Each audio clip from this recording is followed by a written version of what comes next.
बात करी सेल की यानी कोशिका की, और father of cell biology Robert Hooke को कहा जाता है, और इन्होंने ही कोशिका की डिस्कवरी की।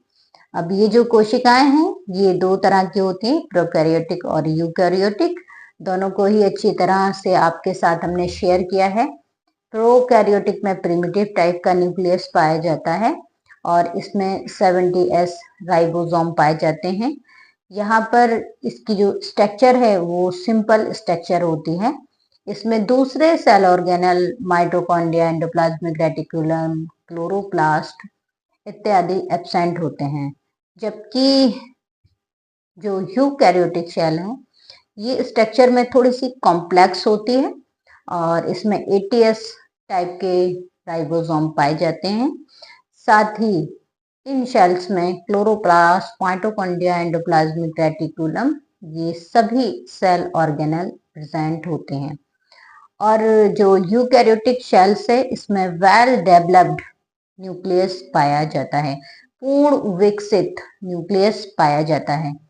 और यूकैरियोटिक सेल को फर्दर दो सेल्स में डिवाइडेड किया गया, एक एनिमल सेल और दूसरी प्लांट सेल। एनिमल सेल में सेंट्रियोल पाया जाता है और क्लोरोप्लास्ट एब्सेंट होता है। साथ ही जो प्लांट सेल्स हैं, प्लांट सेल में क्लोरोप्लास्ट प्रेजेंट होता है और सेंट्रियोल एब्सेंट होता है।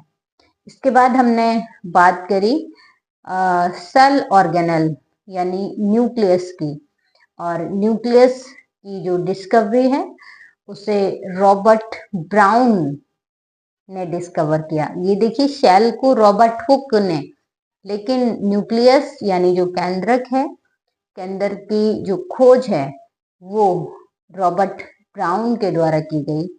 और ये सेल कंट्रोलर के नाम से जाना जाता है। सेल के जितने भी दूसरे सेल ऑर्गेनल हैं इनको कंट्रोल करने का, इनको चलाने का जो काम है वो न्यूक्लियस का होता है। और न्यूक्लियस भी double membrane bound cell organelle होता है। इसकी न्यूक्लियर मेम्ब्रेन होती है, न्यूक्लियोप्लाज्म होता है ना, न्यूक्लियोलस होता है और क्रोमोसोम्स इसमें पाए जाते हैं। तो जो न्यूक्लियर मेम्ब्रेन है इसकी जो सरफेस है इस पर स्मॉल पोर भी होते हैं जो कि केवल सेलेक्टिंग मटेरियल को ही अंदर आने की अनुमति देते हैं। और न्यूक्लियोलस को क्या कहा जाता है, कुछ पता है आपको?